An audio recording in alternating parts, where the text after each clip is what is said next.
Bismillah. Untuk selanjutnya yaitu menyanyikan lagu Mas KB yang akan dibawakan oleh ibu-ibu dari Sukadi. Dipimpin oleh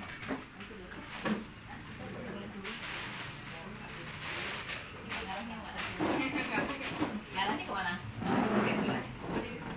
Sini boleh begini.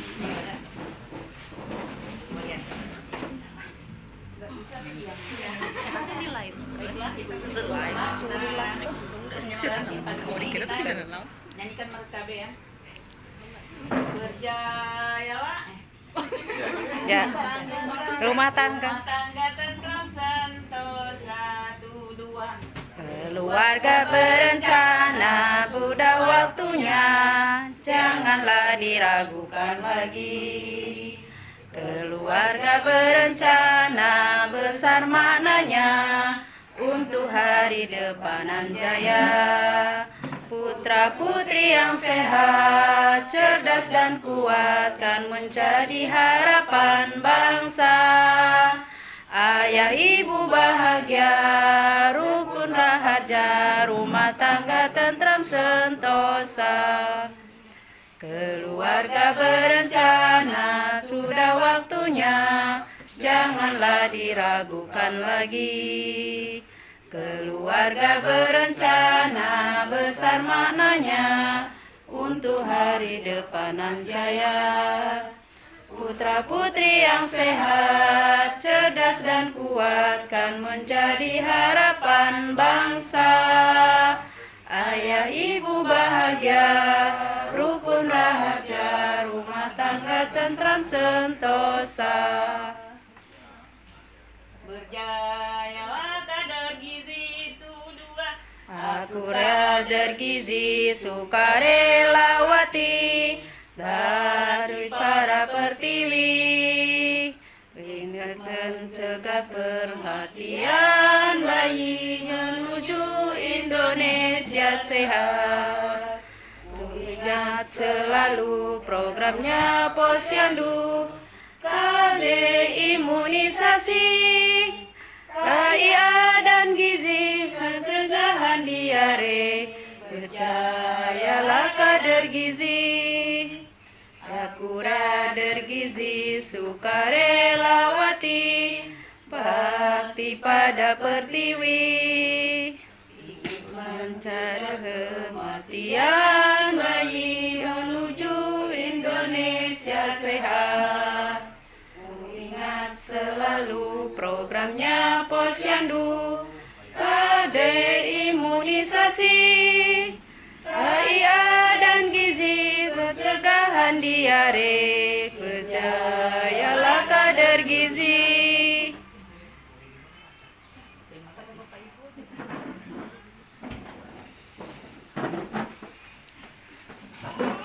Atas lagu Mas dari Sukadi dan pesan dari Siraja maupun Madinah. Selanjutnya yaitu sambutan yang pertama, sambutan dari kepala desa kepada ibu kepala desa. Bismillahirrahmanirrahim. Assalamualaikum warahmatullahi wabarakatuh. Waalaikumsalam warahmatullahi wabarakatuh. Alhamdulillah wa syukurillah wala haula wala quwata billah. Asyhadu an la ilaha illallah wa asyhadu anna Muhammadan abduhu wa rasuluhu la nabiyya ba'dah. Rabbi shrah li sadri wa yassir li amri wahlul 'uqdatam min lisani yafqahu qawli. Amma ba'du. Bapak pengawas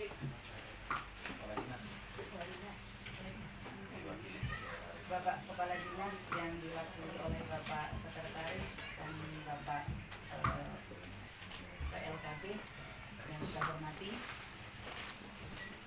Ibu Eni dari KUA Kecamatan Airman Junto yang saya hormati, Kepala KUA yang diwakili oleh Ibu Eni yang saya hormati, ibu-ibu Subkapil dan Ibu BPJ yang saya hormati, dan rekan-rekan dari pemerintah desa yang saya banggakan beserta staf.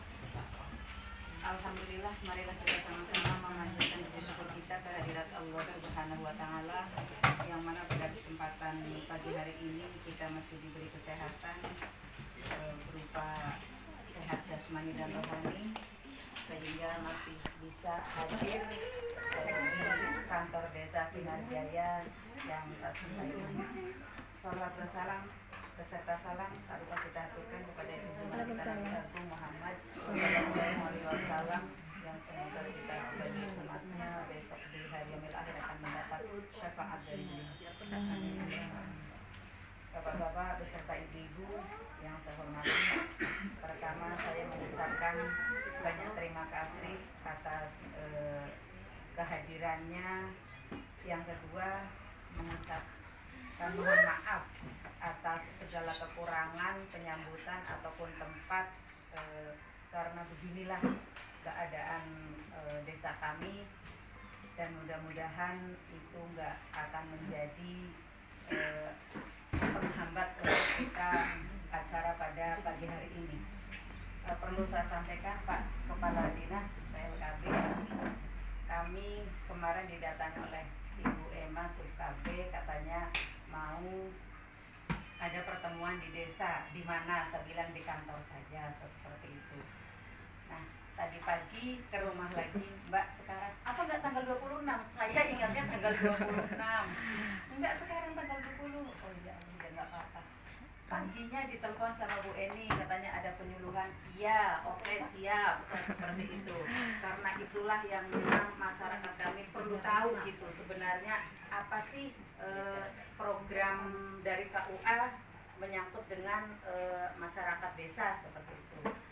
Dan perlu kami sampaikan, Pak Kepala Dinas, karena ini sub KB, pos KB ya, Dan pos sub KB itu tidak di Pergub itu tidak dicantumkan di sana tentang honorarium itu, Pak. Jadi saya mohon kepada pihak ya, kepada Bapak untuk menyampaikan ke Pak Bupati agar dimasukkan seperti kader-kader yang lain. Kalau posyandu itu dimasukkan di Pergub itu, Pak. Jadi honornya tertera di situ sekian gitu. Nah, ini pos KB kami kewalahan, Pak. Karena apa? Kembali lagi ke desa. Kalau dulu kan BKKBN tuh, pos KB itu kan di bawah naungan BKKBN. Jadi ada apa-apa itu kan BKKBN. Nah, ini sekarang larinya kan ke desa, Pak.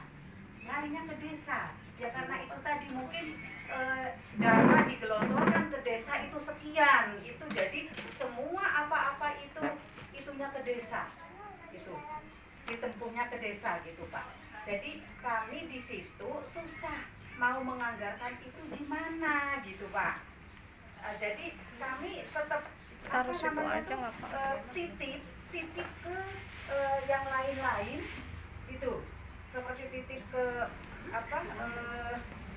ya mungkin nggak saya jelaskan lah. Jadi itu dititipkan gitu, Pak, honor itu.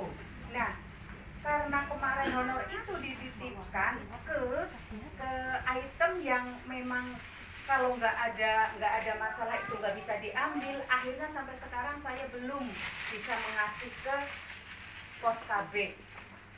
Itu perlu Bapak ketahui gitu. Jadi itulah kendala kami di desa, susah, ini bingung, Pak. Kalau memang dari sana ada pergubnya, kita nggak susah karena bisa di SPJ-kan. Ini uang dikasihkan ke orang tapi nggak ada SPJ-nya, nanti kan kita yang kena, Pak.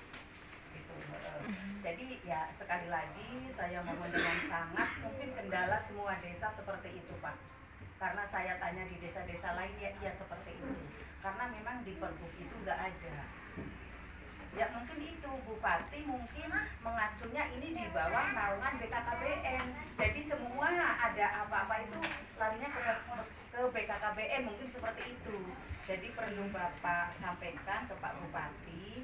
Nah, masalahnya kami di bawah itu mau memangkas itu nggak mungkin, Pak. Iya, karena udah punya tugas masing-masing. Kemarin kami memang rapat dengan BPD dan pemerintahan desa itu membahas masalah itu pos KB. Jadi yang maunya kemarin pas rapat itu pos KB ya kader posyandu, kader posyandu ya pos KB, maunya seperti itu. Tapi kami mengikuti yang kemarin itu nggak seperti itu, Pak. Jadi kader posyandu sendiri, pos KB sendiri. Nah sementara kader posyandu ada perbuknya, pos KB nggak ada. Itu yang jadi kendala kami di desa. Itu seperti itu.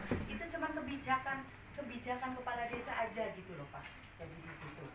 Nah, tapi kalau berlarut-larut seperti itu, desa kan bingung juga. Perencanaan ngeluh Pak. Ini taruhkan di mana Bu? Ini taruhkan di mana? Seperti itu ya. Ini PR ya Pak Kadis. Ini PR bagi Pak Kadis atau yang mewakili. Jadi nanti sampaikanlah mungkin keluhan-keluhan itu sama desa satu dengan yang lain karena nggak termasuk di situ. Malah bahkan ada pos KB yang tidak menerima gitu. Kan kasihan. Sama-sama kerja di desa, sama-sama untuk membangun desa kita, iya, untuk melancarkan semuanya gitu. Sih memang ya mau saya itu seperti ini, itu ada PKK ada, terusan kader posyandu ada, karena itu nanti menyangkut dengan pencatatan ini Pak, penduduk. Itu kan beda kadang, di posyandu sekian, di pos KB sekian, di PKK sekian, di pemerintahan desa sekian. Jadi maunya saya itu kalau seperti ini duduk bersama gitu, menyambungkan persepsi. Tapi ya itu tadi karena ini awal dan kami pun baru gitu, jadi untuk ke depan mudah-mudahan kita lebih efektif lagi, lebih baik lagi. Mana sih yang harus kita cover, mana sih yang harus kita ini gitu. Jadi mungkin itu ya, maaf sekali lagi Pak Kadis, apa yang saya sampaikan itu bahan PR dan masalah masalah kependudukan. Dan memang itu dari sekian itu nggak menyatu gitu loh Pak. Jadi kesalahannya di mana, terusan seperti apa pencatatannya gitu. Jadi kami juga belum tahu dan belum paham karena belum duduk bersama. Kalau duduk bersama dengan pemerintahan desa, dengan kasih pemerintahan, dengan pos KB, dengan kader posyandu, dan mungkin ada lagi yang lain, apalagi sih kalau pendataan maunya saya itu duduk bersama. Jadi di situ nanti apa sih yang harus dicatat, apa sih ini masuk enggak, seperti ini masuk apa enggak, seperti itu. Nah, jadi satu persepsi gitu. Mungkin itu Pak Kadis, dan kepada ibu saya support, jangan berkecil hati dan jangan sungkan-sungkan, niatlah dengan niat ibadah. Saya tahu dan paham seperti Mbak Sul, Mbak Emma, Mbak Nar itu kader terlama. Itu serta saya dulu dari 86 ya Mbak Sul ya. 85 kita hadir, 86 mulai setar. Dulu masih almarhum Pak Edwin, memang beliau tuh gigih sekali gitu dengan masalah PLKB. Jadi alhamdulillah beliau itu masih ada di sini, dan ini penerusnya, mudah-mudahan penerusnya mengikuti jejak-jejak yang lama. Jangan berkecil hati karena honor, tapi insya Allah tabungannya di akhirat nanti. Itu aja. Karena zaman dulu itu juga nggak ada bayaran. Kami nggak ada itu Pak, kami nggak ada bayaran seperak pun. Tapi karena nggak ada dana ya seneng aja gitu. Nah sekarang kenapa mereka menuntut? Karena tahu ada dana di desa seperti itu. Sebetulnya kalau nggak ada sekalian itu nggak apa-apa malah. Karena tahu dan beliau itu belum tahu, oh ya dana di desa untuk apa saja sih gitu. Setelah saya masuk, oh rupanya seperti ini. Apalagi sekarang ibu-ibu, dana desa itu sudah diatur dari pemerintah, kami cuma menjalankan.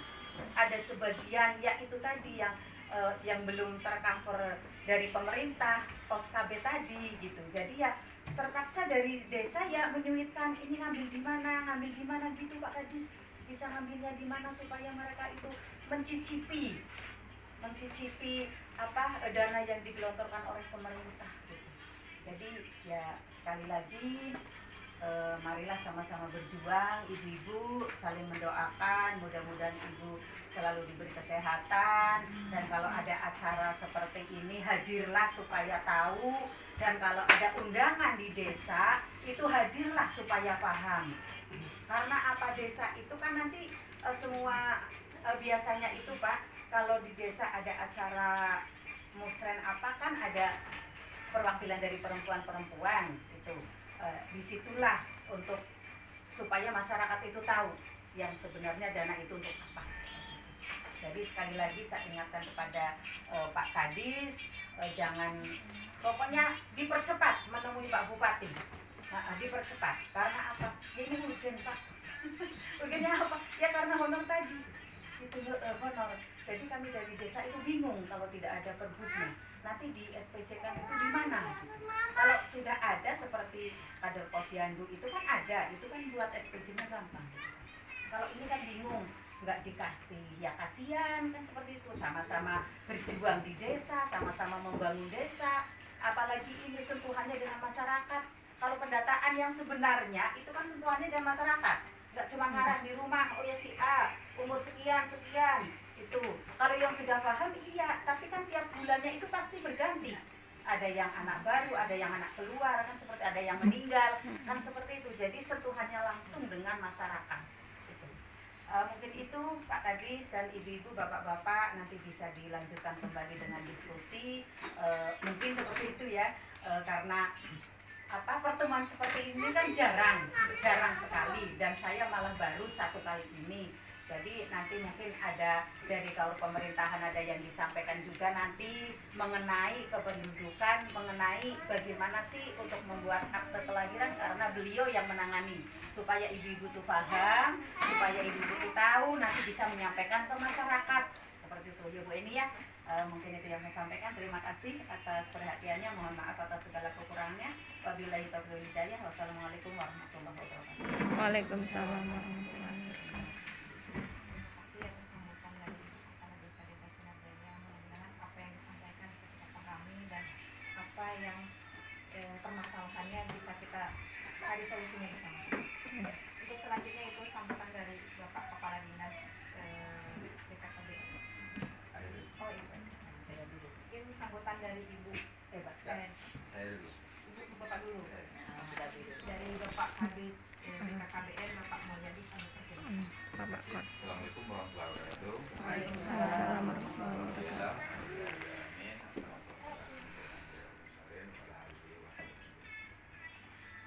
Saya hormati Kepala Dinas P2KB P3A Kabupaten Tumoko asal mewakili. Saya hormati Kepala KUA Kecamatan Air Majuto asal mewakili. Saya hormati Kepala Desa Sinar Jaya. Yang saya hormati BPD Desa Sinar Jaya dan BPD Desa Majuto Jaya. Yang saya hormati Ibu Kader Pos KB dan Sub Pos KB Desa Sinar Jaya dan Desa Majuto Jaya. Pertama-tama marilah kita panjatkan puji syukur kehadirat Allah Subhanahu wa taala, karena berkat rahmat dan nikmatnya Allah kita masih bisa berbagi, berkumpul Bu, aula desa Ibu. Sinar Jaya pada ginting pagi itu apa? Tidak lupa salawat beriring salam kita sampaikan kepada Nabi besar Muhammad SAW. Semoga di dunia akhir nanti kita mendapat syafaat. Amin. Alhamdulillah, bentuk dukungan dari Ibu Kades sebenarnya sudah ada.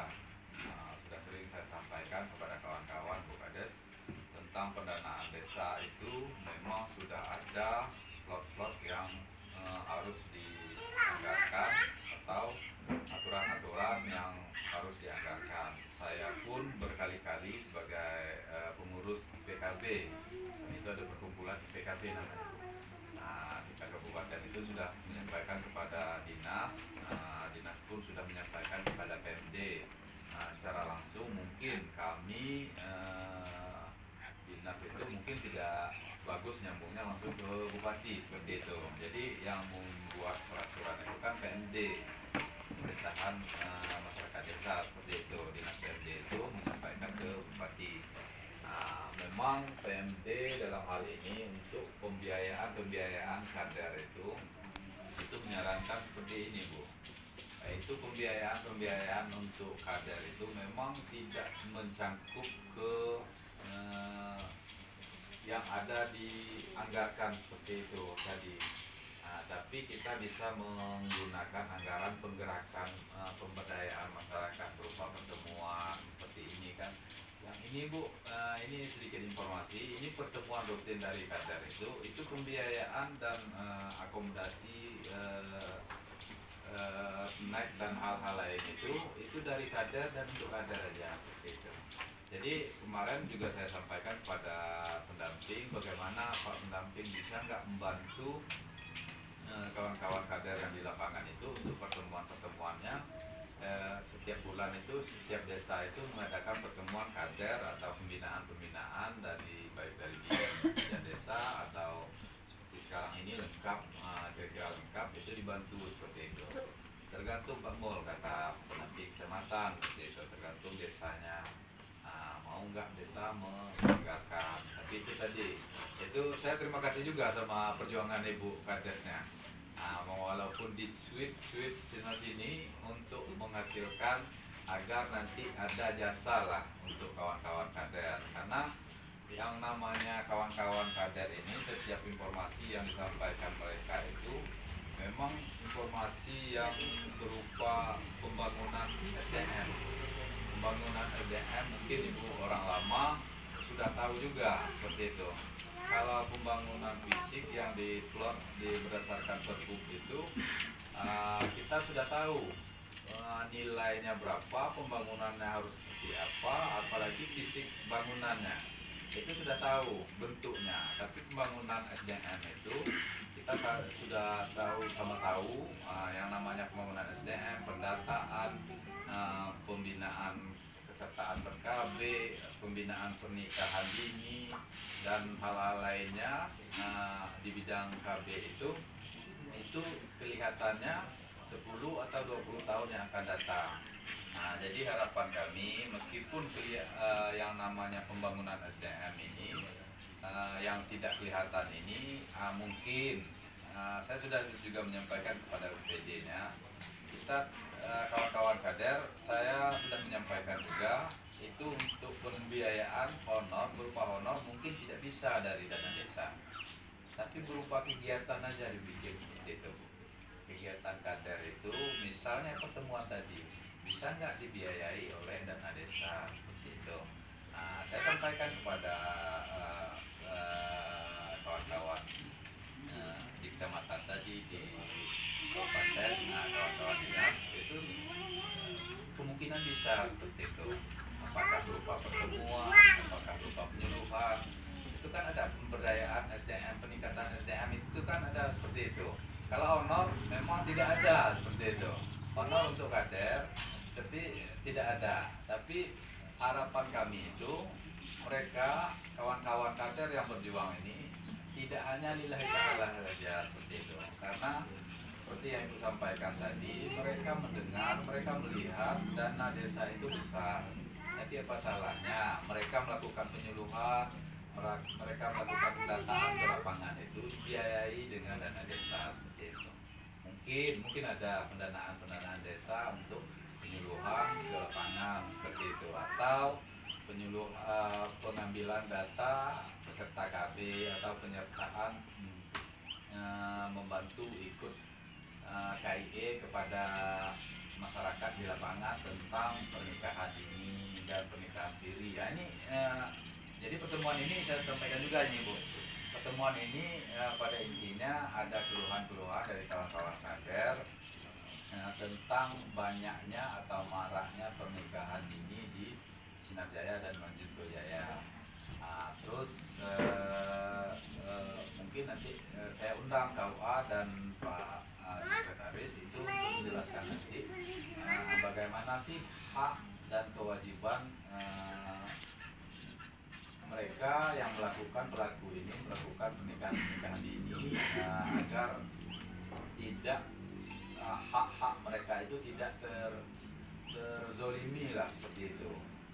Bagaimana sih nanti mungkin bisa dijelaskan Mbak ini untuk trik-trik bagaimana agar hak-hak mereka itu perempuan ini tentang perempuan itu dan anaknya, perempuan dan anak itu tidak hak-haknya sebagai pelaku jadi tidak dirugikan seperti itu, Bu. Jadi saya undang kawan-kawan dari KUA dan Pak Medi sebagai sekretaris untuk bisa menjelaskan lagi seperti itu. Jadi saya ambil dari kegiatan-kegiatan ini tadi. Jadi kebetulan aja, Bu. Kebetulan kegiatan ini yang dari kader untuk kader tadi, kebetulan mereka ini berupa jumpitan, Aris. bisa menyediakan makanan atau snack seperti itu. Kawan-kawan kader inilah, dari kawan-kawan kader inilah pembiayaan yang sekarang kedepannya mungkin bisa dibantu oleh Bu Kades, kegiatan-kegiatannya seperti itu, atau nanti Pak Kadis bisa harapan Bu Kadis tadi, Bu Kades tadi, agar Perbub itu memang diadakan kader KB untuk melakukan kegiatan seperti itu, bukan mutar otak lagi, Bu, jadinya susah jadinya, Bu. 1 tahun 9 juta. Untuk mutar otak aja. Iya. Mutar otak cari uang segitu. Yang satu ini. Untuk kegiatan kader aja seperti itu. Terus yang untuk pendataan, Bu, kami memang ada kader pendataan itu setiap 5 tahun sama dengan sensus penduduk itu ada terbentuk kader pendataan di desa itu saya rekrut kemarin itu dari OPD direkrut dari kader dan bisa anggota-anggota tim lainnya seperti itu. Di pendataan kawan-kawan kader ini kalau berdasarkan kemiskinan atau taraf hidup miskin itu tidak bisa dibaca dari situ, Bu, karena mereka mendata itu berdasarkan kesejahteraan, itu tidak berdasarkan kemiskinan. Karena kesejahteraan di desa mungkin rumahnya besar atau tidak memiliki rumah tapi kebunnya banyak, itu sudah sejahtera. Tapi kalau kami berdasarkan rumah itu sudah ada kriteria kesejahteraannya seperti itu. Jadi sejahtera itu maksudnya tidak berdasarkan harta kekayaannya, tapi kehidupan nyata si audien tadi. Jadi pendataan kawan-kawan kader ini sudah didata tahun 2021 kemarin. Datanya sudah bisa bisa dipakai. Tapi untuk saat ini data itu masih dimanfaatkan oleh BKPM, belum bisa disebarluaskan.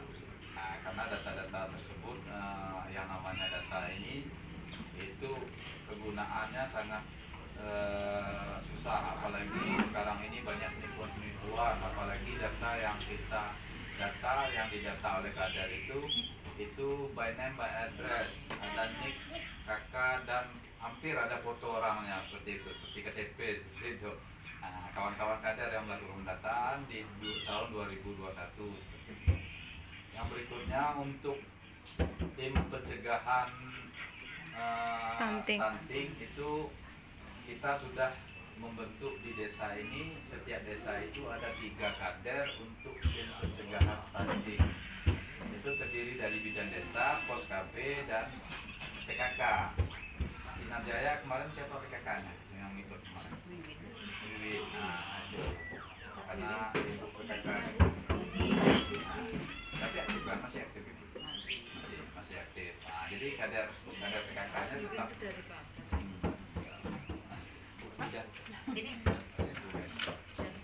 Jadi harapan kami itu untuk kegiatan hari ini sebenarnya untuk pencegahan dan trik pernikahan dini dan pernikahan siri tadi seperti itu.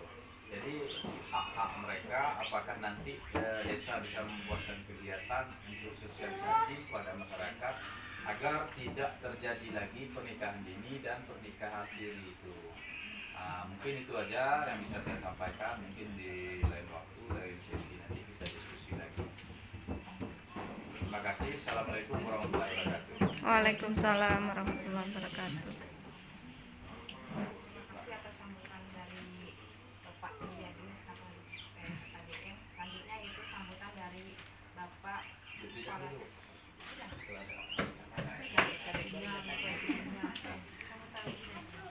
Tentang pernikahan dini sama Kesehatannya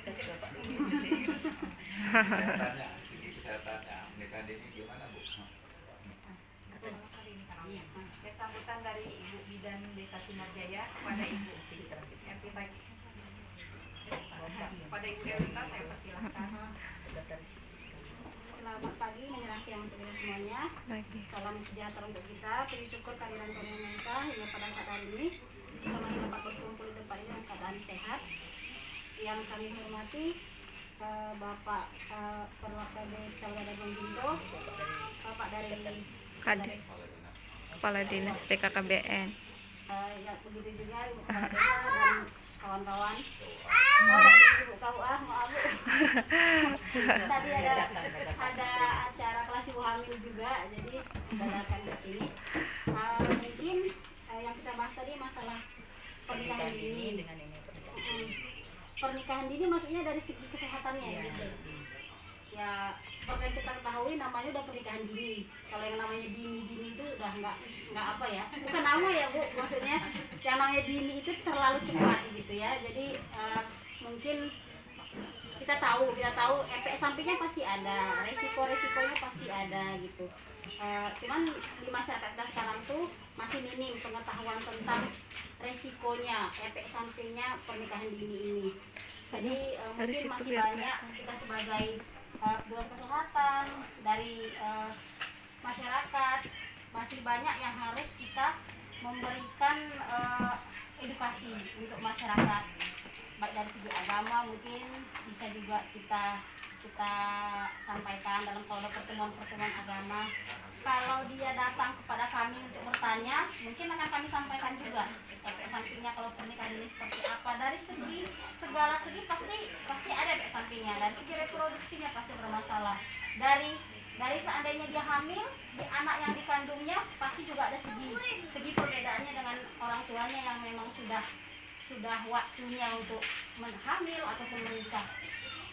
Terus yang kedua lagi tadi mungkin dari pernikahan siri tadi, kami juga bingung Pak masalah nikah siri ini seperti apa gitu. Ya mungkin nanti dari Ibu KUA bisa menjelaskan.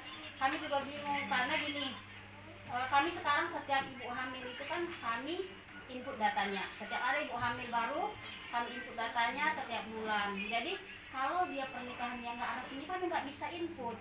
Jadi nanti pas penginputan data di desa, kalau kami di desa kan mau dia nikah siri mau nggak nikah siri, hitungan kami itu tetap.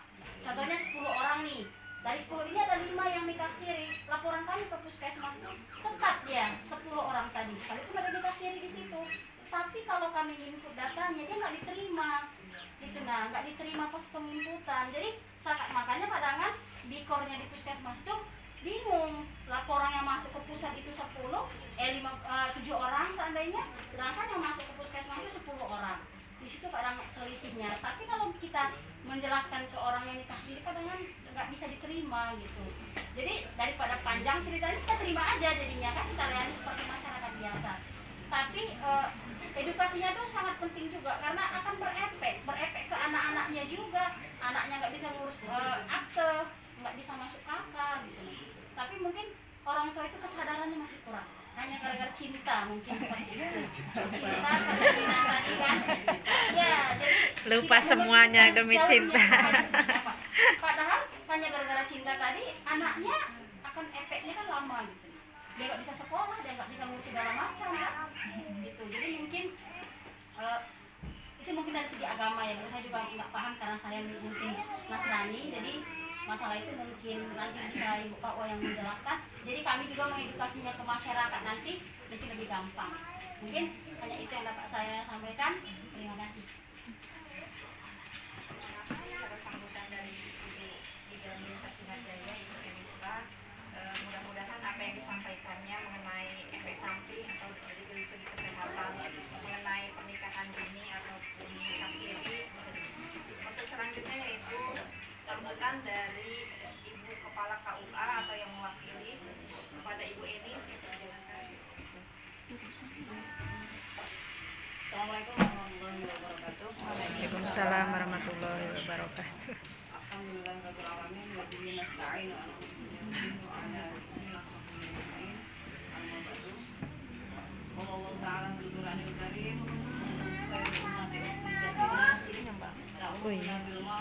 yanhauna 'anil munkar wa qala Rasulullah sallallahu alaihi wasallam fil hadis ikmali dunyaka ka'annaka ta'ishu abadan wa amali akhiratika ka'annaka tamutu qadan wa qala Rasulullah sallallahu alaihi wasallam aidan fil hadis Omang kana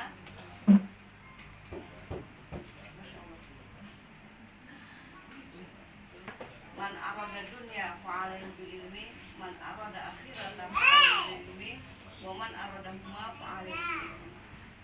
Bapak Ibu yang saya hormati, saya kurang hafal dengan tapi secara nama dan kedekatan insyaallah saya dekat dengan Bapak Mediartono, Pak Mun, Ibu Kades dan Ibu Bidan semuanya. Insya Allah saya akan memberikan sedikit pemahaman ataupun tentang apa itu sih nikah siri gitu.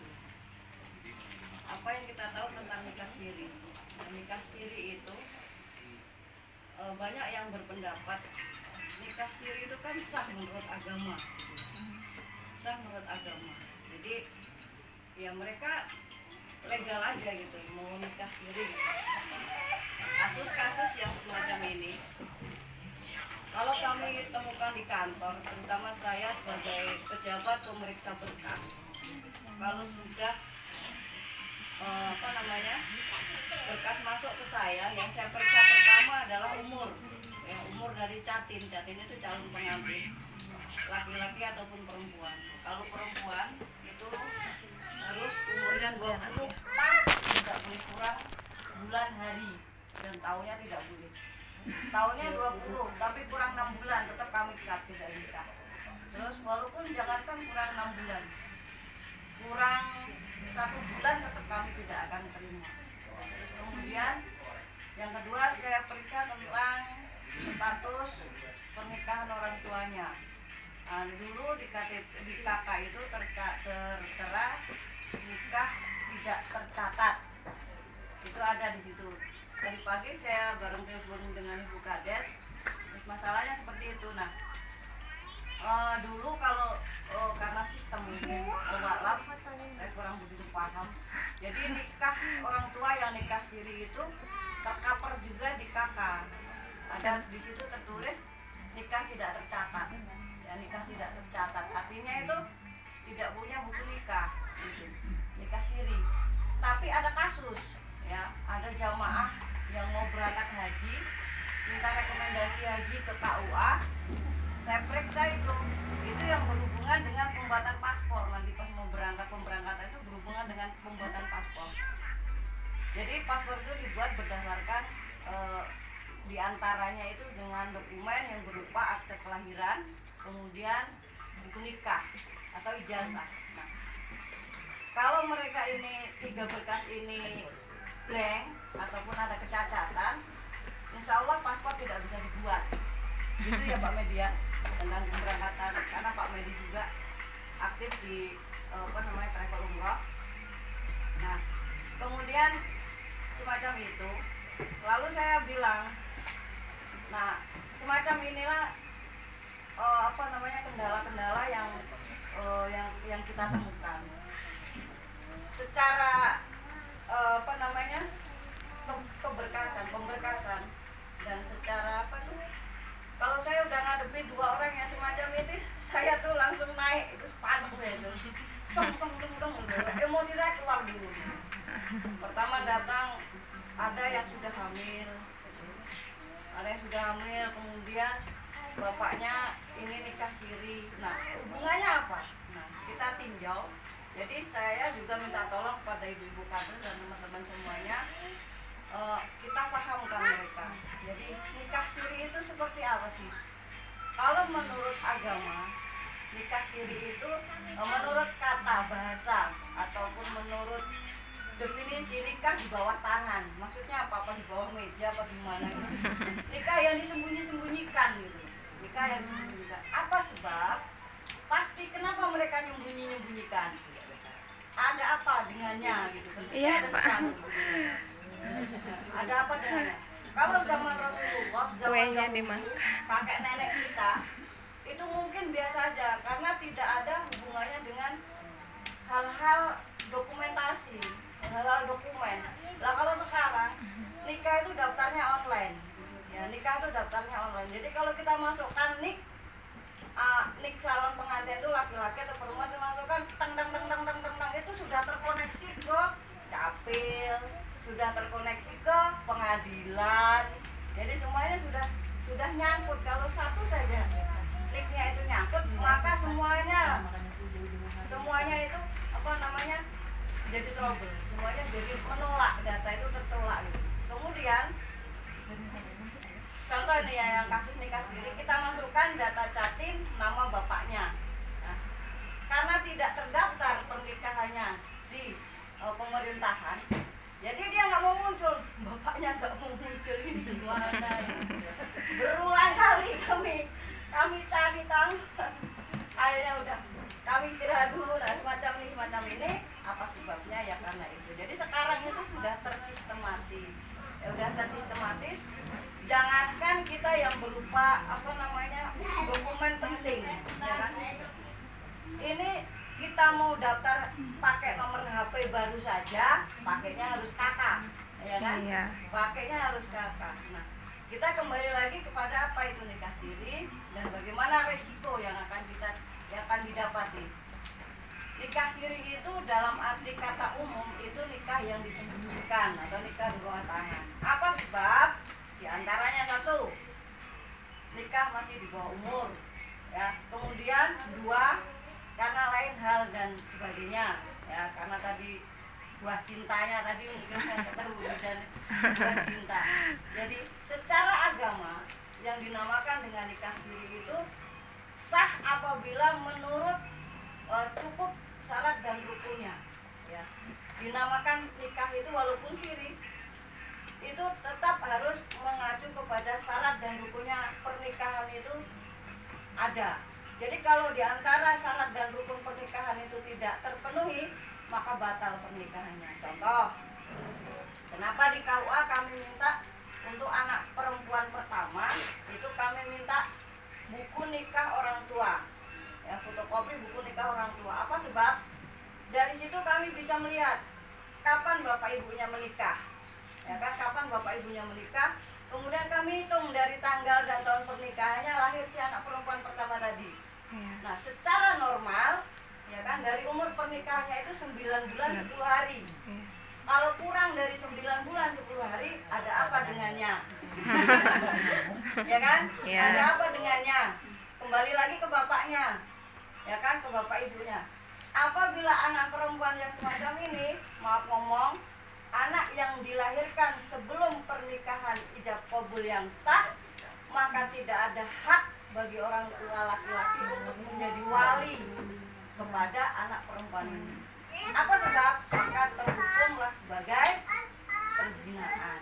Jadi, nah, anak yang dibawa yang sebelum lahir sebelum akad nikah, secara hukum agama dia tidak punya hak menjadi menyandang binti nama ayahnya, walaupun ayahnya tadi yang ayah kandungnya, ayah biologisnya, secara hakikatnya aku yang ngambilin maknya itu aku gitu. Walaupun dia mau nangis sampai air mata darah kasarnya, tetap di hadapan Allah tidak sah. Nah, kemudian bapak ibunya udah nggak ada, tapi punya kakak, ya punya kakak. Kakak laki-laki tuh, pokoknya ayahnya tadi berhubungan sebelum nikah gitu ya. Kemudian lahir si anak perempuan, punya kakak yang laki-laki yang menikahkan kakaknya juga tidak sah. Jadi kembali kemana? Harus kepada wali hakim. Dan si anak perempuan tadi tidak boleh menyandang bin, maunya Paini bin Paijo, itu tidak boleh. Jadi harus Paini binti ibunya, harus bernasab pada ibunya. Kenapa? Nasatu filfiros, kepada tempat tidurnya, bukan ibunya. Itu bahayanya ya. Kemudian apa sebab? Karena dalam hukum agama anak yang dilahirkan semacam ini punya risiko tidak boleh menyandang nasab sebagai pada ayahnya, bernasab kepada ayahnya, dan tidak mendapatkan waris secara hukum agama. Itu tidak mendapatkan waris. Jadi kepada adik-adik kakak-kakaknya bawah pun tidak bisa menikahkan. kalau andaikan nanti yang anak yang dikandung tadi laki-laki dan dia punya adik perempuan, qadarullah bapaknya udah meninggal, jadi jatuh hak walinya kepada kakaknya, tapi kakaknya ini tadi dari hubungan hasil dia lahir sebelum dia ada sebelum akad nikah, dia juga tidak bisa menjadi wali adik-adiknya di bawah, jadi harus diputus ya, jadi harus diputus. Maka itulah apa sebab ini syariatnya Allah ya, ini syariatnya Allah dan kita tidak bisa. Kenapa sih? Ya itu tadi, kita kalau menjelaskan tentang prahara pada zina itu, wah itu masya Allah sekali dan hukumannya bikin miris gitu. Kenapa Allah menghukum orang pelaku zina? Karena semacam itu. Kalau pantasnya ngomong tuh orang zina itu kenapa sampai dicambuk 100 kali? Ya, kemudian udah dicambuk harus dia dirajam. Dirajam, dia kalau masih hidup diasingkan, dibuang dari negaranya. Diasingkan seperti itu. Jadi karena apa? Yang perzinahan itu yang menikmati seluruh sel-sel badan kita itu nikmat. Iya apa enggak? Semuanya udah tahu. Ya kan? Bukan berhubungan badan itu. Nah, itu apabila dilakukan secara sah, maka itu mendapat keberkahan dari Allah dan bernilai sebagai ibadah. Kalau dilakukan sebelum sah, maka hukumannya semacam itu. Ya, karena berhubungan badan itu seperti itulah, kita tahu semuanya, gitu ya. Kemudian kenapa nikah siri itu tidak dibolehkan dan biasanya, ya, ini minta tolong kepada Bapak Ibu seluruhnya yang ada di desa, tolong informasikan kalau ada pegawai KUA atau pegawai itu penyuluh honorer yang mendatangi pernikahan siri, tolong kami dipanggil, tolong sampaikan kepada saya, ambil videonya, kirim ke kami. Tidak akan lama dia tuh akan diberhentikan. Karena apa? Karena kami tidak boleh sama sekali, walaupun tetangga, walaupun saudara yang melakukan nikah siri, kami datang ke pegawai KUA ini sebagai tamu cuma di situ. Tidak dibolehkan. Apa sebab? Karena itu tadi dianggap kita itu ikut melegalkan pernikahan siri. Nah, kemudian pernikahan siri ini biasanya tidak ngurus berkas ke kantor, ya, tidak boleh ngurus ke kantor. Jadi biasanya nikah siri ini pernikahan itu yang menjadi wali, biasanya menjadi wali atau menjadi apa namanya penghulu, ya, yang menjadi penghulu itu satu kecamatan ini, ya, yang menjadi wali hakim itu ini apa namanya Pak Kepala KUA, satu kecamatan yang punya hak sebagai wali, sebagai apa namanya itu sebagai Pak Kepala KUA. Selain itu tidak boleh, ya. Jadi kalau ada sini ustadz atau Pak Kiai siapa yang menikahkan siri, maka itu kami sebut sebagai penghulu gadungan. Ya. Dan beliau-beliau ini akan kami tindak lanjuti, kami panggil, kami beri apa namanya pembinaan di kantor. Nah ini kami juga sudah mencatat nama-nama, ya, kami sudah mencatat nama-nama yang ini apa namanya, yang tukang menikahkan. Di Sinar Jaya ketemu satu lagi baru, oknum baru.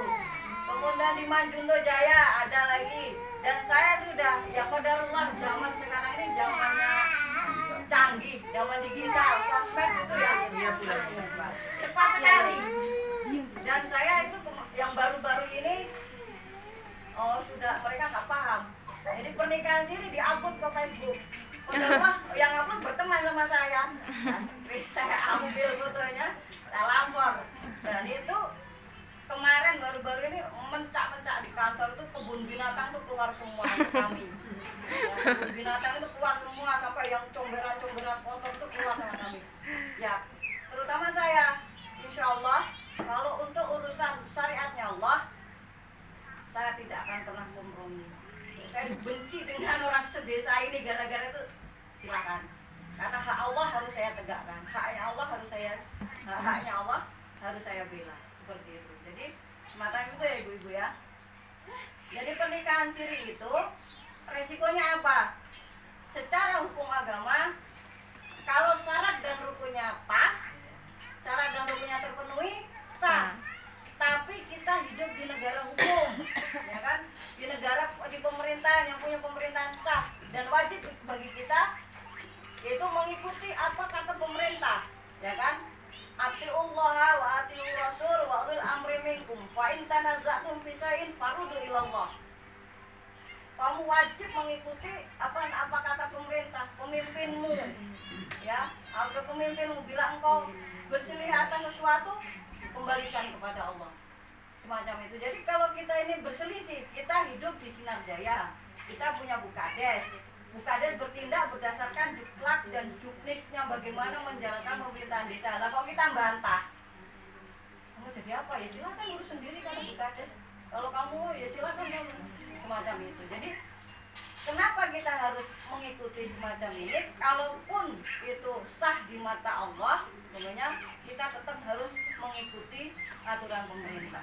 Karena pernikahannya sah, itu sah menurut agama dan sah menurut kata pemerintah. Jadi kalau seperti yang dikeluhkan Ibu Bidan, ya itu pasti, ya kan, itu pasti. Dan kami pun sampai bingung. Dan akhirnya mereka nanti datang ke kantor, sudah hamil gede, syukur-syukur udah hamil gede, ya. Udah lahir, sudah anaknya mau nikah. Qadarullah umpamanya dia mau lahiran bermasalah, yang harus dirujuk ke Padang, harus pakai BPJS. Qadarullah nggak bisa tercover ya Bu Bidan ya, nggak bisa tercover. Nah itu menemukan masalah, akhirnya kemana larinya? Semacam itu, kemana larinya? Semacam itu.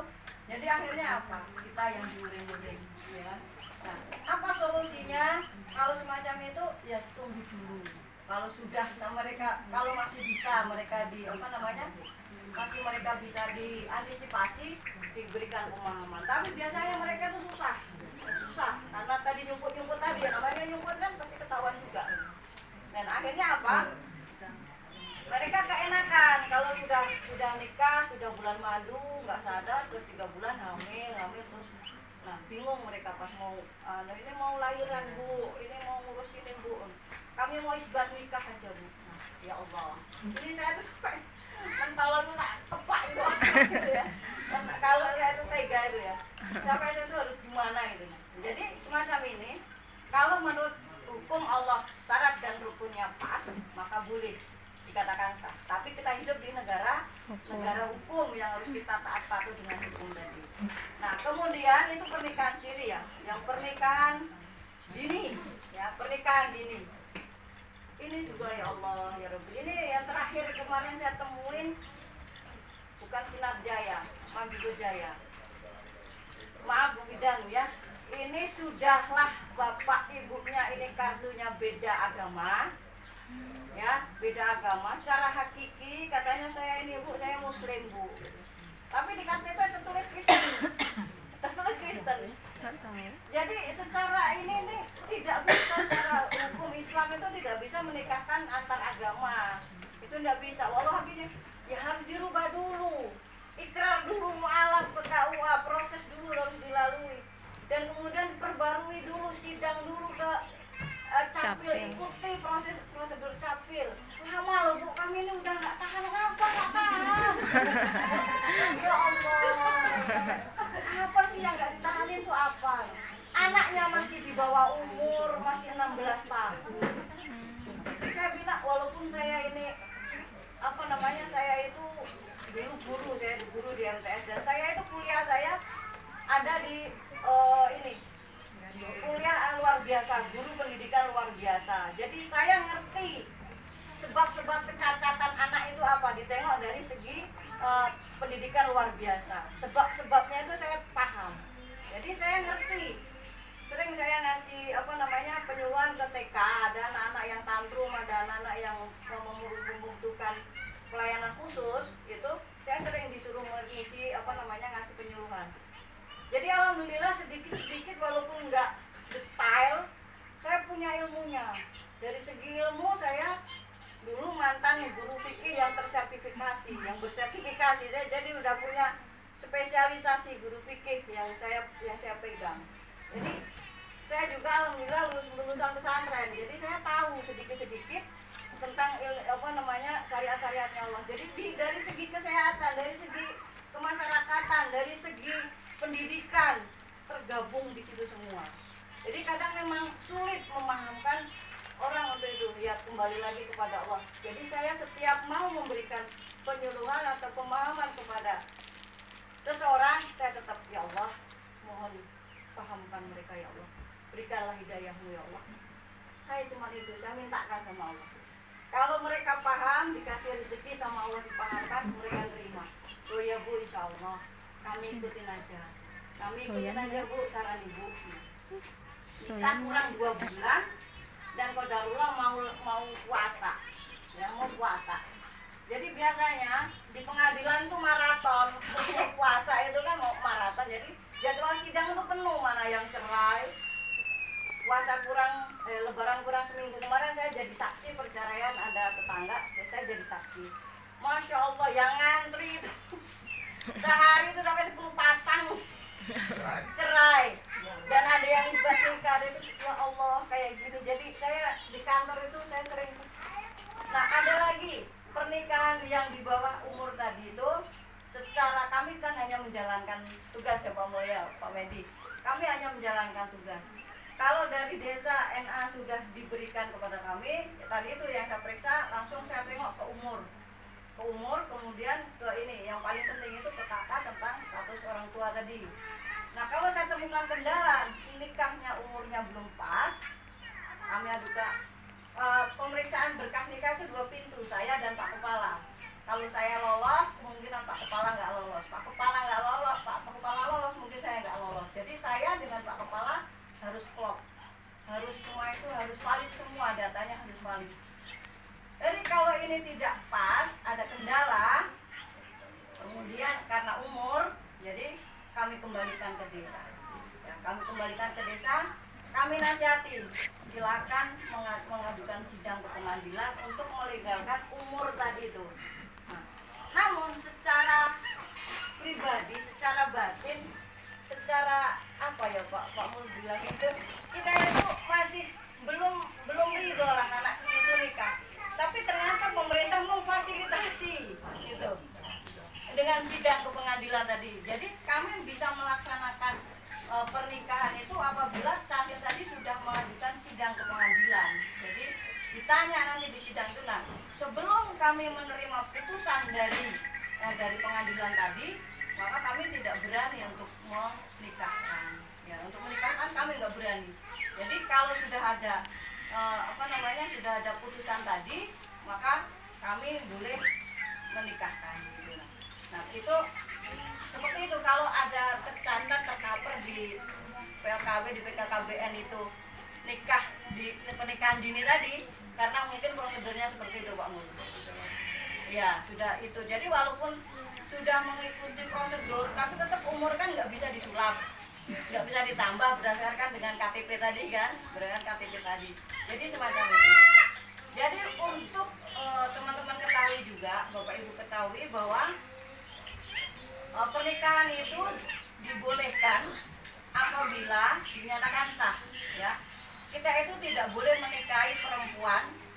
Ya, kita tidak boleh menikahi perempuan itu satu istri orang. Istri sah seseorang itu maka tidak boleh, haram hukumnya ya. Kemudian perempuan di masa idah ya, sudah cerai dengan suaminya, ketok palu, masa idahnya 3 bulan 10 hari ya, 3 bulan 10 hari. Jadi kalau sudah lebih dari 3 bulan 10 hari maka boleh dinikahkan. Jadi seperti itu. Kemudian perempuan yang ditinggal mati suaminya, itu masa idahnya 4 bulan ya Pak Media, masa idahnya 4 bulan. Jadi kalau sudah dilalui itu maka kami boleh melangsungkan, kami boleh menjadi kami boleh memproses berkasnya untuk menikah. Namun kalau kurang dari itu kami tetap angkat tangan. Nah mungkin dari orang-orang yang semacam ini karena sudah mentok tadi, sudah jarang karena ya udahlah nikah aja, nanti udah nikah kita ngajukan isbat nikah semacam itu. Jadi perempuan yang dalam masa idah diceraikan dalam masa tunggu tadi, udah ketok palu 3 bulan 10 hari, itu kalau belum cukup harinya waktunya itu tetap kami tahan, tidak boleh menikah. Karena apa? Masih ada hak mantan suaminya untuk kembali lagi. Ya. Jadi haram hukumnya menikahi perempuan dalam waktu masa idah, itu tidak boleh. Ya, walaupun dia itu udah ditinggal berpuluh-puluh tahun, ya berpuluh-puluh tahun. Dan kemudian kami juga tidak akan menikahkan perempuan yang suami istri yang bercerai, tapi tidak ada akte cerainya.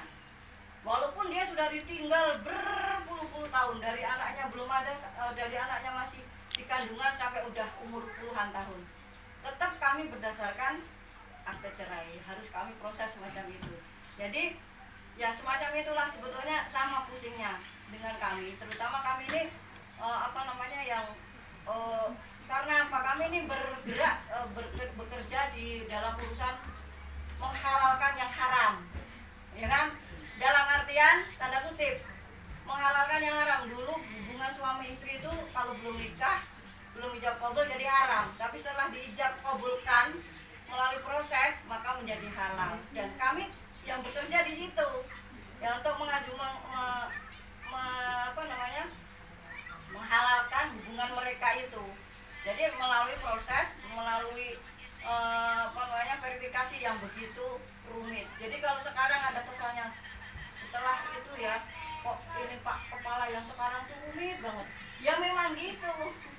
Ya bapak ibunya nikah, kemudian bapak ibunya bercerai, anaknya nikah.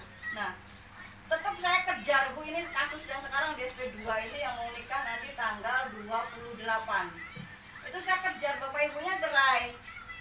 Nah, ini anak pertama dan saya tahu karena saya tetangga, jadi saya tahu background bapaknya seperti apa. Dulu apakah dia hamil duluan mau alam, tapi tetap saya kejar. Minta buku nikah, fotokopi buku nikah bapak ibunya yang pertama dulu. Bukan bapak ibu sambung. Ya, nah, itu sering keselip. Pak Kepala nggak ngeliat, Pak ini nggak ada buku nikah lah, ini ada, ini bapak ibu sambung Pak, ini bapak ibu tiri, ibunya tiri, jadi ini bukan ibu kandungnya. Dan kita kan nggak tahu berapa ininya Pak, udah dia benar-benar sah atau enggak.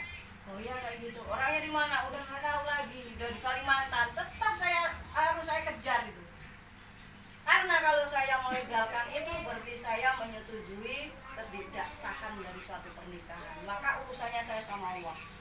Dan saya tidak mau nanti di hadapan Allah saya harus bersaksi. Saya mau nanya ke siapa? Ya kan, saya mau nanya ke siapa, saya mau minta bantuan siapa. Jadi di dunia ini saya selesaikan. Saya selesaikan supaya semuanya baik-baik saja, semuanya sah-sah semuanya. Jadi minta tolong kepada ibu-ibu PLKB, ibu-ibu kader, jadi supaya menyampaikan kepada masyarakat bagaimana sih nikah yang sah, yang itu seperti apa. Jadi kalau perempuan harus 20 tahun, 19 tahun, kalau laki-laki 20 tahun. Jadi kalau kurang dari situ ya tidak bisa. Nah, kalau mereka sudah terlanjur nikah, nah, mudah-mudahan seperti Pak Mul yang bilang tadi, nanti yang 20 tahun yang akan datang kerja kita itu baru nampak hasilnya. Kalau sekarang dipaksakan ya cuma emosi. Ya. Sekarang dipaksakan cuma emosi. Kalau nggak kami nikahkan, kalau harus menempuh jalur ke pengadilan ya silahkan. Sampai kemarin itu, ini ada kasus di Kota Praja itu, anaknya masih kurang 6 bulan. Ngebrak meja, semuanya binatang itu keluar semua. Saya ini Bu, udah kalau kami itu nonjok kamu, udah munjung, udah ngirim nasi ke itu, kamu udah sebar undangan, kamu udah blocking pelaminan, kamu udah. Nah, itu kesalahan daripada warga. Untuk Ibu Kades dan perangkat desa, jangan pernah tolong sampaikan kepada warga, jangan pernah menentukan hari sebelum berkas ACC dari kantor, ya. Karena apa? Ada yang berkas-berkas yang semacam ini tadi, ketemu hal-hal yang celang kuning tadi loh, itu yang harus kita selesaikan dulu. Nah, salah siapa? Biasanya ini sudah primbonnya tuh, hitungannya tuh harus ini gue nih, tanggal inilah pasnya. Kalau selain itu nanti kami dapat petaka, siapa yang jamin? Kalau gitu saya tak minta tolong carikan saya waktu yang pas biar saya masuk surga gitu, bisa pesen kayak gitu. Jadi inilah, nah qadarullah saya berhubungan dengan masyarakat pasien-pasien ruqyah. Saya praktisi rukiah, saya sering merukiah orang. Nah, orang yang percaya semacam ini kami babat habis. Tapi mereka tetap tidak percaya. Ini gue ini tanggalnya yang pas tuh ini. Kalau selain tanggal ini jam sekian kami nanti menemukan ketimpa bala. Jangan pernah minta suami saya nikahkan pas pada maghrib, nggak bakalan berangkat. Itu pernah terjadi di SP2. Minta Pak Kadesnya untuk menikahkan qadarullah Pak Kepala berhalangan, jadi diserahkan sama suami saya. Minta jam 7 tet ba'da maghrib. Kalau kami biasanya ba'da maghrib itu tilawah dulu, semua anak-anak setoran hafalan, kami setoran sama suami dan berzikir. Jadi tidak ada kami habis maghrib langsung keluar, nanti pasti nabrak isya. Pantang bagi suami saya sholat itu tidak jamaah, ya kan? Jadi itu itu diminta. Akhirnya apa? Suami saya datang sesudah isya, Bu Kades, tidak ditegur sama Pak Kades. Salaman suami saya ditepis tangan suami saya. Jadi ya semacam itu, biarlah. Tapi di hadapan Allah kita menang, ya kan? Kalau cuma ini nanti kalau kita percaya ngikutin, percaya kalau enggak jam sekian tanggal sekian menit dan detiknya harus tepat.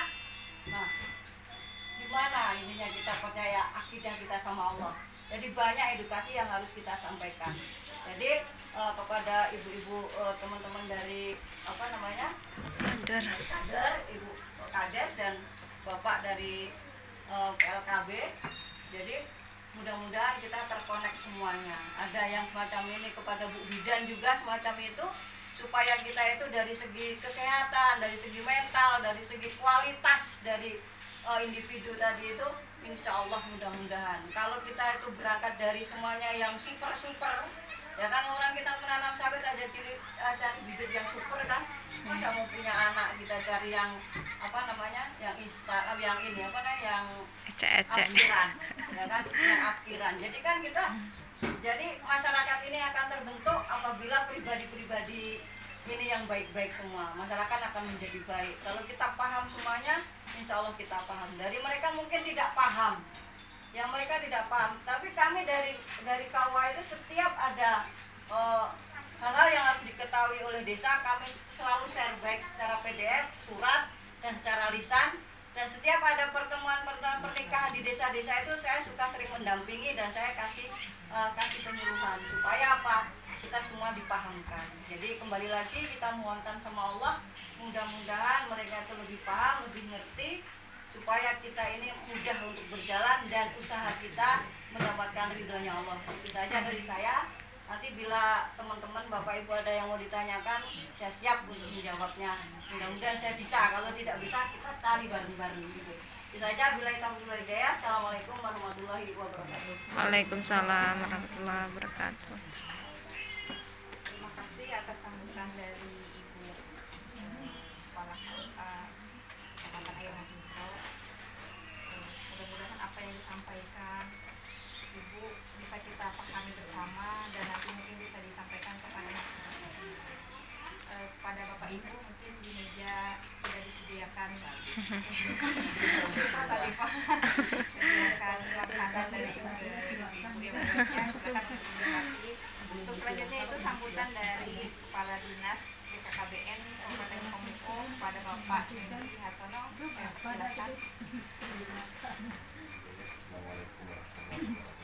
Waalaikumsalam warahmatullahi wabarakatuh.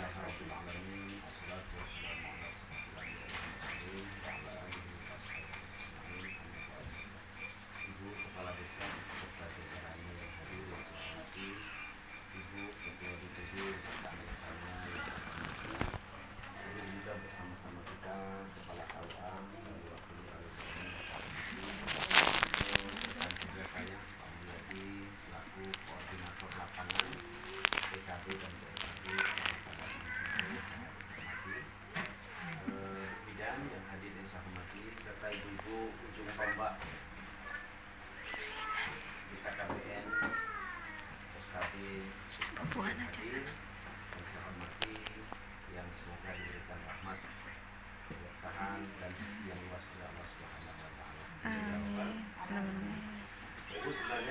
ketika mendengar Ibu Eni tadi dan lengkap itu sebenarnya udah cukup itu.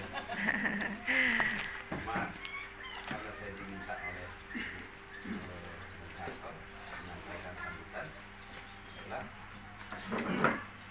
pertama izin Bu, Kepala Dinas tidak bisa hadir langsung karena ada kegiatan, karena itu diwakilkan kepada saya. Dan sebenarnya saya diminta Pak Mul pada hari ini hanya menyampaikan tentang ketahanan keluarga, kemudian terkait masalah stunting, yaitu amanah Perpres nomor 72 tahun 2021. Dan mungkin kita sedikit akan membahas tentang Undang-Undang nomor 16 tahun 2019 tentang usia pernikahan.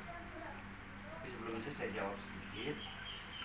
Saya biasanya setiap pertemuan tidak pernah pegang HP, jadi saya pegang HP sebab tadi ada pertanyaan, ada sejenis penekanan, permohonan, permintaan dari Kades terkait masalah bisa enggak pos KB dan sub KB ini honornya dianggarkan di desa. Jadi yang perlu kami tegaskan Bu, selama ini pos KB dan sub KB itu ada honornya. Tapi kalau saya menyebutnya bukan honor, tapi tali kasih Bu ya. Transportasi ya. Kalau saya nyebutnya tali kasih lah Bu ya. Disebut transportasi tidak cukup ya. 100.000 per bulan. Tapi untuk tahun 2022 ini belum dapat Bu ya sama sekali Bu ya. Belum. Nah, itu sudah kami ajukan. 90 sekarang Bu. Itu udah kami ajukan. Ya, insyaallah sebentar lagi cair lagi ya. Insyaallah amin ya rabbal Amin. Nah terus Ibu Kades tadi nanya, boleh nggak kalau kita anggarkan di dana desa? Saya WA orang Bapelitbangda, jadi Bu nanti koordinasinya ke Bapelitbangda. Pos KB dan sub KB selama ini dapat dana 100.000 itu dari dana DAP, dana alokasi khusus. Jadi menurut kami boleh, tapi namanya jangan sama Bu. Nah lihat, nanti Ibu nanya ke kami dulu sebelum buat nanti. Kalau dari kami itu dana transportasi pos KB dan sub KB. Nah, jadi nanti jangan dibuat transportasi, nanti double akunting.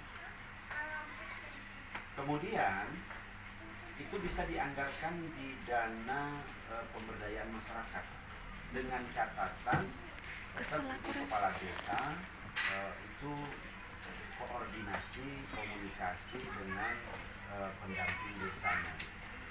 Nah, mudah-mudahan kalau memang nanti ada rezeki Bapak Ibu pos KB dan sub KB dengan keikhlasan kebaikan Bu Kades kita yang luar biasa, itu nanti jadi amal soleh bagi Bu Kades. Jadi ada amal soleh Ibu Kades, yaitu semenjak adanya Ibu Kades teranggarnya dana untuk tali asih pos KB dan sub KB. Walaupun nominalnya tidak bisa Bapak Ibu menuntut, Ibu ya, Ibu menuntut. Siapa tahu nanti dari dinas KB 100.000, dari desa bisa menganggarkan 1,5 juta. Untuk 15 orang maksudnya. Ibu bisa saja. Biar ketawa. Saya mau belakang ini Bu ya. Enggak apa-apa. Jadi Ibu-ibu, itu saja mungkin yang perlu saya sampaikan terkait dana untuk tambahan kesejahteraan ya. Ibu-ibu, saya dari kecil tuh ingat betul. Saya paling ingat dari kecil tuh ke pos KB sama sub KB inilah selaku ujung tombak pemerintah. Ya Bu ya, dulu belum ada PKH, belum ada TK apa Bu? TKSK Bu ya. Belum ada pendamping desa. Jadi memang program pemerintah yang sudah lama itu, orang yang bekerja sebagai ujung tombak pemerintahan ini adalah pos KB dan Suka. biasa ya, mudah-mudahan amal soleh. Nah saya sering sampaikan kalau PKB ngumpul, PKB ngumpul, kita itu Bu dalam bekerja ambil saja firman Allah surat Al-Insyirah. Fa'iza faragta fansab. Kalau kamu selesai mengerjakan satu pekerjaan, jangan nganggur, kerjakanlah pekerjaan yang lainnya. Supaya apa? Manusia itu kalau dia selalu bergerak sama dengan air. Air kalau dia diam, ada jentik nyamuk, ada penyakit, air itu akan kotor. Tapi air kalau dia bergerak, air akan bersih. Falsafahnya begitu. Jadi ibu-ibu, kesempatan yang Allah berikan hidup ini kita tidak tahu kapan akan berakhir. Kalau kita banyak nganggur, nah kita nanti kurang amal soleh ketika kita berhadapan dengan Allah Subhanahu wa Ta'ala. Amalmu apa? Gitu ya. Ternyata kita lupa beramal selama di dunia karena terlalu tertarik dengan falsafah pepatah Bengkulu. Apa pepatah Bengkulu, Bu? Ikan sejerek, bere secupak, kopi rokok sebatang, ya Bu ya. Madar, karena itu. Jadi jangan Bu. Jadi maksud saya ibu-ibu terus bergerak. Selesai membina posyandu, bergerak lagi pengajian, itulah amal soleh kita Bu. Karena kita tidak tahu Bu, siapa tahu ibu nanti ketika ditanya di akhirat nanti, wahai Allah, apa mau masuk surga? Apakah karena puasamu? Kapan kamu puasa? Apakah karena sedekahmu? Kapan kamu sedekah? Kata Allah. Jadi gara-gara apa ya Allah aku masuk surga? Gara-gara waktu di dunia engkau dulu jadi pos KB dan sudah. Kamu jelas. Itulah suami juga biar pergi. Itulah yang membuat engkau masuk surga. Masuk Pak? Itulah yang membuat engkau masuk surga. Jadi kita tidak tahu. Nah kemudian Bu, dalam bekerja, wa ila rabbika farghab. Hanya kepada Allah lah hendaklah kalian mengharap hasilnya. Jadi Bu, kalau ibu-ibu bekerja sebagai pos KB dan sub KB, berharap hasil dari pemerintah, segitu-gitu sajalah. Mohon maaf, saya tidak begitu kaya Bu ya. Tapi menurut saya uang 100.000 itu zaman sekarang dibawa ke pasar cuma dapat cabai sekilo. Tidak ada artinya Bu. Kalau kita ngarap dari manusia. Seandainya pun pemerintah mampu memberi 10 juta, itu apalah 10 juta. Tapi kalau Allah yang membalas, Allah maha kuasa. Allah maha luas pemberiannya. Jadi ibu-ibu setiap bekerja itu berharaplah dengan Allah. Ibu diberikan gaji hanya untuk mengerjakan satu pekerjaan. Sementara pekerjaan yang ada di hadapan kita ada 10. Kalau ibu-ibu cuma ngarap pemerintah, ngapain gue ngerjain 10, toh saya digaji cuma ngerjain 1. Tapi kalau ibu berharap hanya kepada Allah, ya Bu ya, yang ibu andalkan adalah Allah, ibu akan berprinsip, biarlah saya mengerjakan 10, walaupun yang dibayar oleh pemerintah cuma 1. Karena saya yakin yang 9 pasti Allah akan membalas, karena Allah tidak pernah tidur. Jadi gitu Bu ya. Jadi kita lapang-lapang sajalah di dalam bekerja ini. Jadi itu Bu yang perlu saya sampaikan dengan kaitannya dengan semangat kita dalam bekerja. Kemudian Bu, Perpres nomor 72 tentang pencegahan stunting di Indonesia, sadarilah ini adalah merupakan program pemerintah yang bukan isu real. Jangan selalu dipolitisir. Ya Bu ya, corona isu, ya Bu ya, ini isu, jangan. Karena begini Bu, di dalam pemerintahan itu ada profesor, ada doktor, ada ahli-ahli Bu ya. Bahkan ada orang luar negeri yang dilibatkan untuk menganalisa sebuah problema gitu ya. Nah stunting ini Bu, kalau kita mikir, orang yang pendek belum tentu stunting. Tapi orang yang stunting pasti pendek. Ibu akan mikir, di desa kami nggak ada yang pendek. Nah, mikirnya jangan begitu Bu. Ada aspek lain yang tidak bisa kita lihat. Apa Bu? Mental. Apa Bu? Karakter. Apa Bu? Intelijensi. Ini juga menjadi indikator adanya stunting. Coba saya tanya ibu-ibu, Indonesia sekarang negara terbesar keberapa Bu? Indonesia negara terbesar keempat sedunia. Tapi coba lihat indeks prestasi Indonesia. Dari 133 negara yang tergabung dalam PBB, Indonesia hanya menempati urutan negara berkembang 118. Kan tidak masuk akal, Bu. Negara besar 4, kok prestasi nomor 118? Ada apa? Ada stunting. Indonesia ini negara yang hebat, yang kuat, besar, masyarakatnya banyak. Kok bisa dijajah selama 350 tahun? Ada apa, Bu? Ada stunting, kemungkinan di sana. Jadi oleh karena itu, Bu, ini menjadi sebuah PR pemerintah, sehingga dibuatlah sebuah masalah yang harus kita entaskan bersama, lintas sektoral, ya Bu ya, melibatkan semua instansi, kelembagaan, dan masyarakat. Kalau dulu kan isunya gizi buruk, Bu ya, hanya dibebankan kepada orang kesehatan. Ternyata tidak sukses, sehingga sekarang itu dibuat namanya stunting. Siapa yang terlibat? Semua terlibat. Bahkan desa harus menganggarkan dananya untuk stunting. Semua terlibat.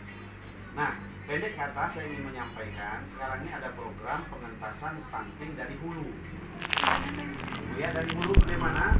Kemarin sudah kita undang seluruh kepala KUA se-Kabupaten Muko. Begitupun daerah lain. Daerah lain pun sudah mengundang kepala KUA se-Kabupaten masing-masing. Di tingkat pusat sama, Bu. Pemerintah sudah menandatangani komitmen bersama.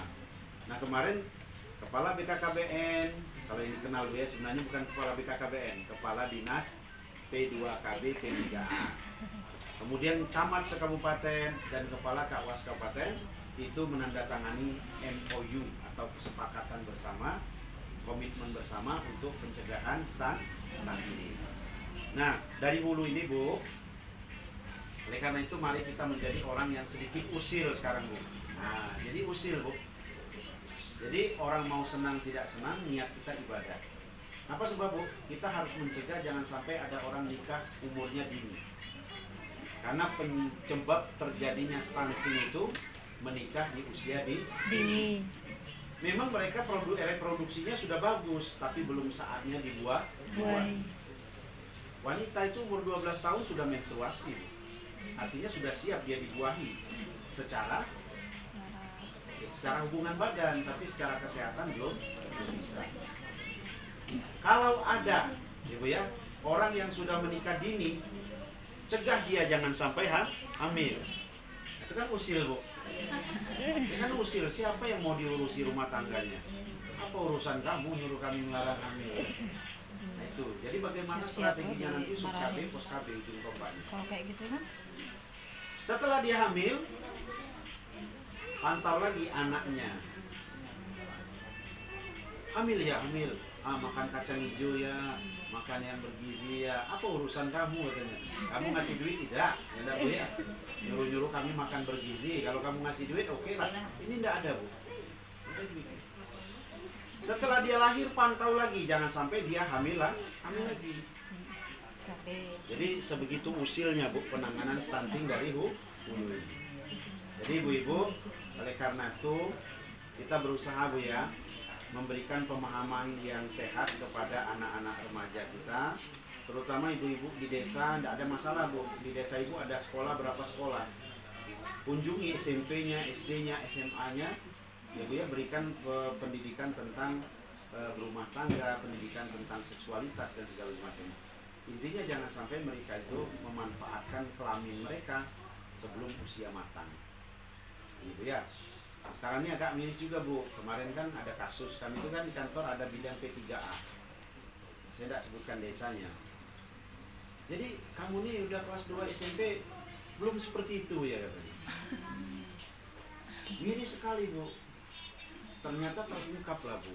Anak SMP itu punya tren kalau dia sudah kelas 1 SMP harus wajib hubungan. Harus bisa merokok. Ibu kok. Iya, itu tren mereka, Bu. Jadi mereka tuh nanti akan dituntut sama kawannya. Sudah belum? Nah itu, Bu. Jadi miris sekali. Nah juga banyak sekali, Bu ya, banyak sekali kalau tentang berita seks di kantor kita tuh banyak data yang lucu-lucu. Nah, apalagi ada ayah kandung yang berkuasa anak kandungnya sendiri dengan alasan tuh yang lucu sekali. Lucu sekali. tapi kita mau ketawa takut dosa gitu loh. Jadi Ibu, inilah urusan seks ini.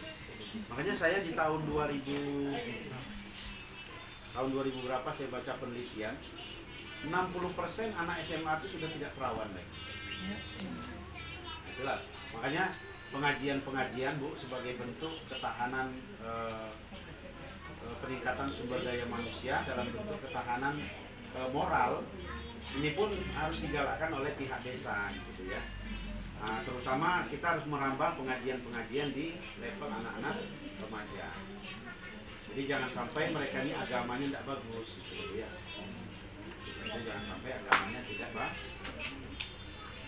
Jadi ibu-ibu, maksud saya begini, kita mari bersinergi, Bu. Jangan kita menilai materi yang negara berikan kepada kita, tapi kita harus berpikir apa yang sudah kita berikan kepada negara. Kalau remaja di SP1 atau di Sinar Jaya ini baik, maka akan terasa surga lah Sinar Jaya. Akan indahlah Sinar Jaya. Tapi kalau remajanya sudah hancur, maka Sinar Jaya ini sesungguhnya sudah kiamat sebelum trompet dibunyi. Nah, kita mikirnya ke sana. Jadi bagaimana supaya kita ini lebih efektif. Terutama saya sangat berpesan ke ibu kepala desa, panggil perangkat keagamaannya. Tolong Bu, MDA-nya, TPA-nya diaktifkan lagi. Jadi jangan sampai mereka ini tidak punya tempat menimba ilmu agama. Sebab kalau di sekolah, ilmu agama cuma 2 jam. Guru agamanya jarang masuk pula. Nah, itu jadi masalah. Nah, itu ya. Ya hancur baca itu. Nah, kadang-kadang pelajaran agama di sekolah cuma 2 jam. Guru agamanya tidak kompeten gitu loh. Karena kenapa? Tamatan dari perguruan-perguruan yang kurang berkualitas disertai dengan dia sendiri tidak menjiwai agama itu. Nah, itu jadi mohon ya Bu ya, kita bersama-sama untuk meningkatkan kesadaran anak remaja. Ibu-ibu, intinya kami dari dinas siap memberikan sosialisasi, pembinaan ya Bu ya, ketika ibu-ibu membutuhkan bantuan kami. Tanpa harus ibu-ibu berpikir bagaimana cara memberi kami makan, tidak usah. Bagaimana cara memberi kami transport, tidak usah. Ini pun saya bersyukur dapat makanan Bu ya. Saya tidak tahu makanan ini dapat dari mana. Keringat. Apa gimana caranya saya nggak tahu. Kasih banyak ya. Tadi manis, saya belum disuruh makan dah habis. Jadi ibu-ibu intinya begitu. Dan mohon maaf Bu ya, terakhir saya ingin sampaikan, jagalah keutuhan rumah tangga kita. Karena keutuhan rumah tangga itulah yang membuat anak-anak kita menjadi baik. Setuju Bu? Setuju. Ibu-ibu berusahalah menjadi wanita yang taat kepada Allah. Kalau ibu-ibu tidak taat kepada Allah, sulit bagi ibu-ibu akan menjadi wanita yang soleh. Suami juga berusahalah menjadi suami yang taat kepada Allah. Kalau suami tidak taat kepada Allah, sulit bagi dia untuk menjadi suami yang baik untuk istri dan anak-anaknya. Jadi ibu-ibu, keutuhan rumah tangga ini mari kita kembali kepada agama. Yang Kristen beribadahlah dengan Kristennya. Yang kita Islam beribadah dengan Islam kita. Taat kepada Allah. Nah itu Bu ya. Jadi kalau ibu taat kepada Allah, pasti taat pada suami. Kalau suami taat pada Allah, pasti dia akan baik di dalam keluarga. Keluarga yang broken home, ini juga berdasarkan sensus grafik yang saya baca, ini penyebab terjadinya anak-anak yang nakal. Ya Bu ya? Iya.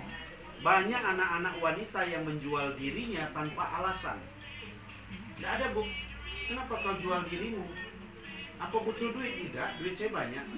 Ternyata dia menggadaikan dirinya hanya karena frustasi. Melihat bapak sama ibunya tidak pernah akur. Nah ini Bu ya.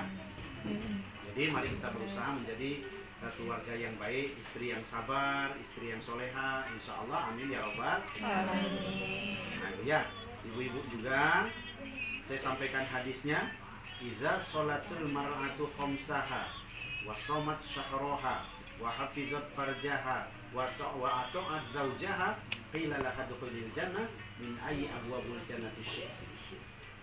Wanita itu cukup 4 aja. 1, dia sholat 5 waktu saja, tidak usah sholat yang lain. Yang kedua, dia puasa Ramadan saja, tidak usah Senin Kamis. Yang ketiga, dia nurut sama suami, dia menjaga kemaluannya saja, jangan sampai zina. Yang keempat, dia taat pada suaminya saja. Maka diperintahkan, kata Allah, silakan wanita, kamu masuk pintu surga yang mana saja yang kalian inginkan. Nah, cuma persoalannya sekarang ini, wanita ini disuruh sholat berapa rakaat pun sanggup dia. Disuruh puasa berapa bulan pun sanggup dia. Ya Bu ya. Disuruh belanja ke mall sanggup dia. Nah, satu yang sulit, taat pada suami. Nah, ini sulit. Oleh karena itu Bu, taatlah pada suami, sehingga suami itu merasa bangga dia menjadi seorang suami. Dia pulang tanyai, Mas mau ngopi nggak Mas? Gitu. Misal Bu ya. Karena mengapa di warung, di warteg, kenapa suami kita sering ke warung? Karena di warung belum masuk sudah ditanya. Nah, suami tidak, istri tidak. Jadi taatlah pada suami ya. Kata Rasulullah, barang siapa memberikan minum kepada suaminya segelas air putih biasa, itu pahalanya seperti sebuah gunung Uhud. Artinya tidak bisa dihitung berapa pahalanya. Lalu suaminya masih minta lagi, dikasih dia segelas lagi, 2 buah gunung Uhud. Bayangkan kalau keran di belakang dikasihkan ke mulut, banyak pahalanya. Jadi maksudnya berbaktilah pada suami, karena energi suami itu Bu, dia tidak akan emosi kalau dia kita hargai, kita hormati. Dia merasa seperti raja dia. Nah, tapi suami juga harus pandai-pandai. Ada hadisnya, khairukum li ahli wa ana khairukum li ahli. Orang yang paling baik di antara kalian itu siapa, kata Rasulullah? Yang paling baik dengan keluarganya. Dan aku adalah orang yang paling baik dengan keluargaku. Ini sampaikan dengan lakinya tapi melalui orang lain Bu ya. Ini ibu-ibu ceramah, kacau saya. Ya Bu ya. Jadi Bu, kalau ada suami yang rajin ibadah, puasa tidak pernah tinggal, tahajud tidak pernah tinggal, bacaan Qur'annya Masya Allah, tapi sama istrinya dia jahat, tidak ada surga untuk suami itu. Tidak ada surga. Dalam Islam tidak ada surga. Makanya peran suami membantu istri itu penting. Rasulullah itu bantu nyuci piring, bantu nyuci baju, bantu gosok, bantu jahit. Itu Rasulullah. Kalau suami ibu tahu-tahu terima kopi, bentak-bentak ngasih duit tidak, itu masuk neraka itu. Kalau saya enggak main-main Bu, bukan sekedar ngomong. Saya bangun tidur tuh nyuci piring, nyuci baju, bantu istri, kadang masak. Nah, ini peran-peran seperti ini Bu, mohon ibu-ibu sampaikan dengan suami, supaya maksud saya endingnya nanti suami dan istri harmonis, anak-anak juga akan bahagia harmonis. Jadi suami mau nuntut, istri mau nuntut, saling tuntut. Akhirnya tidak ada keharmonisan, yang ada pertikaian. Ibu menghormati suami, ibu taat pada suami, suami sayang pada istri. Gitu ya. Jadi ibu-ibu sampaikan kepada suami, jangan dikit-dikit mulai besok Bu ya. Iya Bu. Jadi kalau tidak sayang istri tidak ada Bu ya. Jadi ibu-ibu juga kalau melawan sama suami jangan yang berlebihan. Ini saya pernah dengar kemarin pas lewat di daerah mana tuh, istri melawan suaminya dengan kata-kata ngomong suaminya anjing Bu. Ya. Jadi dia ngomong suaminya anjing apa nah? Ya Allah. Anaknya lah 5. Berarti anak siapa tuh Bu? Nah berarti tidur selama ini tidur sama. Nah kira-kira lah kalau nak marah gitu ya. Hanya maksud saya bercanda. Tapi ini nyata. Jadi ibu tingkatkan keharmonisan rumah tangga, pasti keluarga kita akan bahagia. Anak kita Bu tidak akan berpikir dia mau mencari kebahagiaan di luar kalau di rumah sudah bahagia. Anak-anak kita tidak akan mungkin meminta peluk pacarnya kalau di rumah dia sering dipeluk. Saya tiap hari peluk anak saya Bu, baik laki-laki, baik perempuan, saya peluk anak saya. Sehingga mereka tuh hangat dengan pelukan. Jadi peluklah anak ibu, suami ibu peluk anak, ibu peluk anak. Jadi tumpahkan kasih sayang mereka kita dengan mereka, maka mereka tidak akan mencari kasih sayang di luar. Insya Insya Allah. ya. Itu mungkin dari saya, Bu, sekelumit. Mudah-mudahan menurut saya stunting ini bisa diselesaikan dengan meningkatkan keharmonisan rumah Tangga. Itu salah satunya. Insya Allah. Assalamualaikum warahmatullahi wabarakatuh. Waalaikumsalam warahmatullahi wabarakatuh.